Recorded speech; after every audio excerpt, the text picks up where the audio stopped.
2, 3. Hmm. Taruh deh.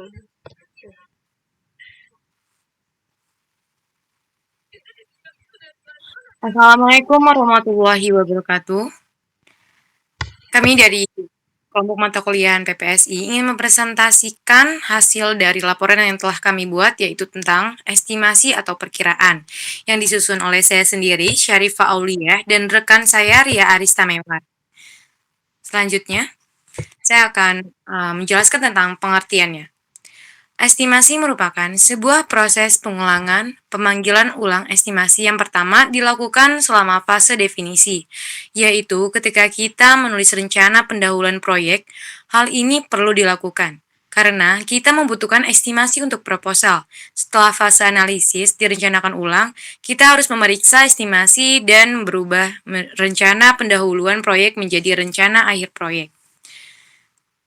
Selanjutnya yaitu teknik-teknik estimasi. Ada 3 teknik yang digunakan untuk melakukan estimasi, yaitu yang pertama, keputusan profesional.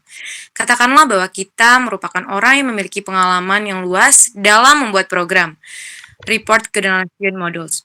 Kita melakukannya dengan pendekatan merancang report tersebut dan memperkirakan berapa lama waktu yang dibutuhkan untuk membuat program tersebut.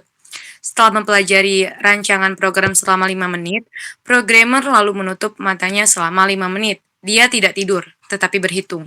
Dan kemudian mengatakan 15 hari, inilah yang disebut keputusan profesional murni.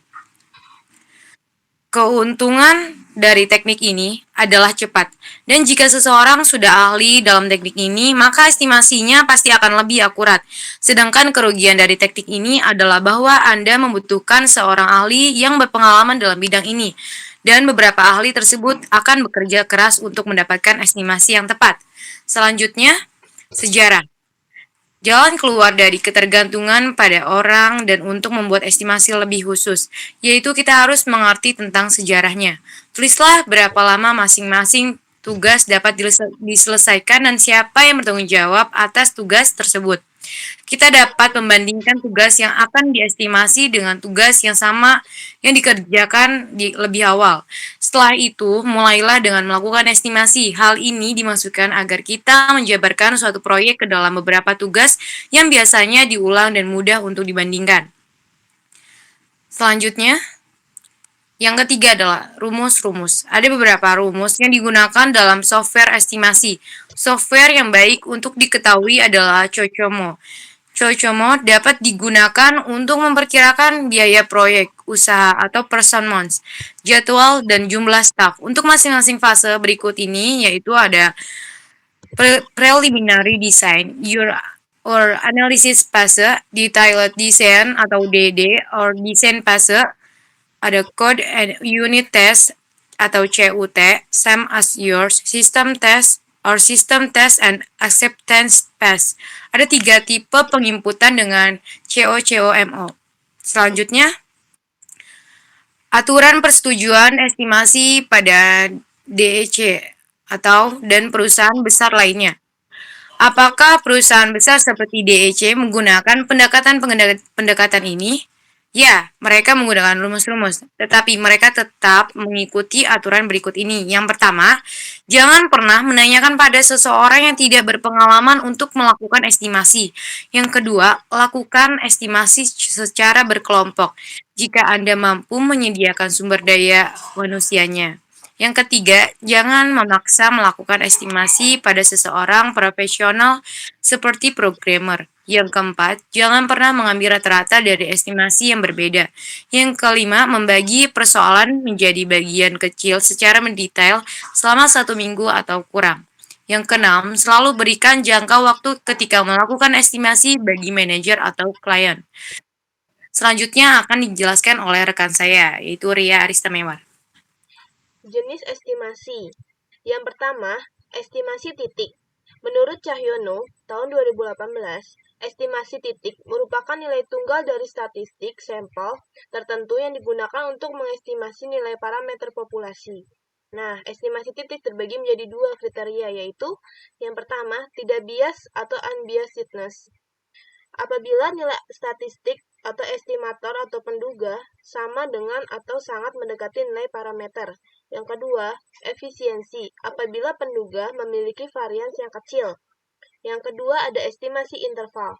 Menurut Cahyono, tahun 2018, estimasi interval atau yang lebih dikenal dengan estimasi konfidensi merupakan pengembangan lebih jauh dari estimasi titik, di mana nilai taksiran parameternya tidak terfokus pada satu titik nilai saja, tetapi juga didasarkan pada jarak tertentu, sehingga estimasi memiliki nilai tertinggi, maksimal, dan nilai terendah yaitu minimal. Yang ketiga ada estimasi rata-rata.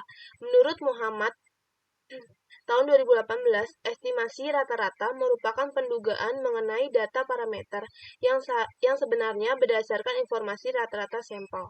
Sementara menurut Rashmat, tahun 2012, pendugaan rata-rata merupakan pendugaan mengenai parameter yang sebenarnya berdasarkan informasi pada suatu rata-rata sampel. Yang keempat ada estimasi proporsi. Dalam jenis estimasi proporsi, sering digunakan ketika proporsi sampel untuk mengadakan estimasi terhadap proporsi populasi.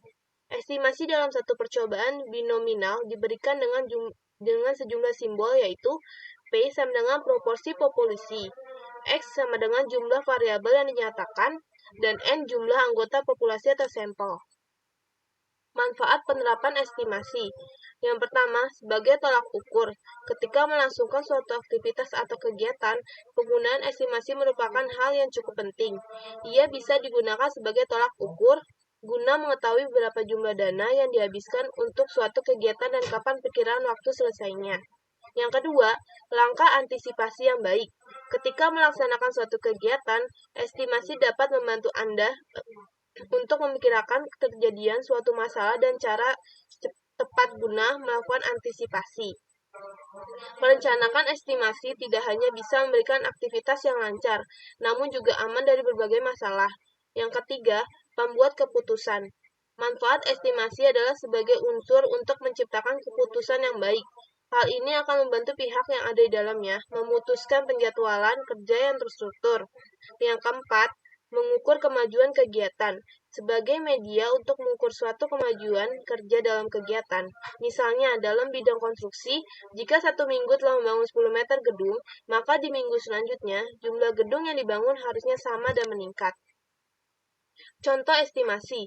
Dalam suatu proyek pembangunan, ada beberapa hal yang harus diperhatikan dalam proses estimasi, dimulai dari estimasi dalam hal pekerjaan konstruksi, jasa, dan barang. Gambaran penyusunan estimasi adalah sebagai berikut. Yang pertama ada pekerjaan konstruksi. Estimasinya berupa biaya bahan bangunan, biaya operasional alat berat, dan pekerja bangunan. Yang kedua ada jasa. Estimasinya bisa berupa tenaga kerja profesional dan perkiraan upah yang akan diberikan berdasarkan hasil kerja yang dilakukan. Yang ketiga, estimasinya berupa perbandingan barang serupa atau juga kemungkinan penurunan biaya ketika terjadi skala ekonomis. Sekian presentasi dari kami, kurang lebihnya mohon maaf. Assalamualaikum warahmatullahi wabarakatuh.